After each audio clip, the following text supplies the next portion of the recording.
America has set the stage. These women here, their religion is the twisting of legal narratives.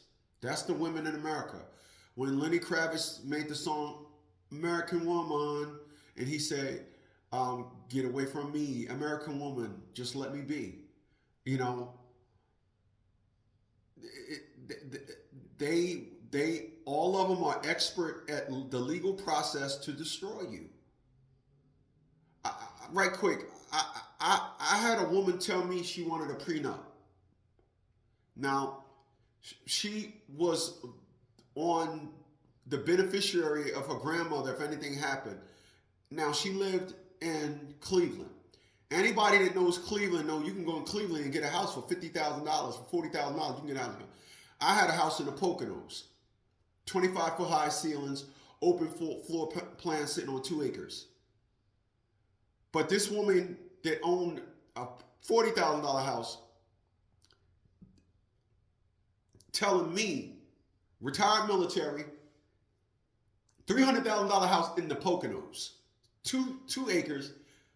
At that time, 3 cars, the Audi V8 Quattro, my 6 Series, and I had my company van. I had a company. What's going on, Deshaun? I see you. Again, retired military, and this chick that worked for the Cleveland Clinic, and the only thing that she had of value was the hopes that her grandmother die and her kids don't fight her for the property, but she was on the receiving end of it. But she gonna tell me she wants a prenup if we get serious. If we get married, she wants a prenup.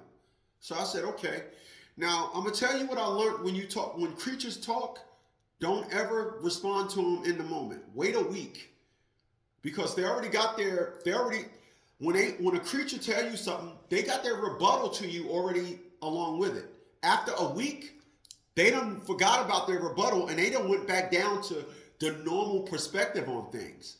But when they pick a topic, they say, I want him to pay for dinner. Well, he a bum ass motherfucker. That's why he should pay for dinner. They think of all these counters in their head. So the second she say, I want you to pay for dinner, you say, why should I pay for dinner? She gonna regurgitate. But if she say, next week, let's go out on a date. And she say, I want you to pay. Say, okay. But then at the time of the date, say, well, I gotta pay. She won't. Because they think of things in repetitive. They think of things over and over. When a woman is talking to you about something, their answers have been said in their head millions of times. This is why when you try to talk to them, they don't have nothing else to say. Everything is the same shit over and over. You try to get them outside of that and they can't do it, right? I waited a week and I said to this woman, I said, oh yeah, remember you said you wanted a prenup? What's going on, insatiable? I said, remember you said you wanted a prenup? I want one too. She said, why? I said, because if we get a divorce, you get half my shit. You know what this creature said? She said, yeah, but I didn't know that. I said, what does it mean you didn't know that? I said, 2 things. You would have found out, and then, and that's number 1. You would have found out. And I said, and reason number 2, I said, you're a woman. Your friends would have told you. So either you'd have found out on your own, or 2, your friends would have told you. I said, but what's the problem? When you said you wanted a prenup, I said, okay. That's how it is when you deal with these creatures.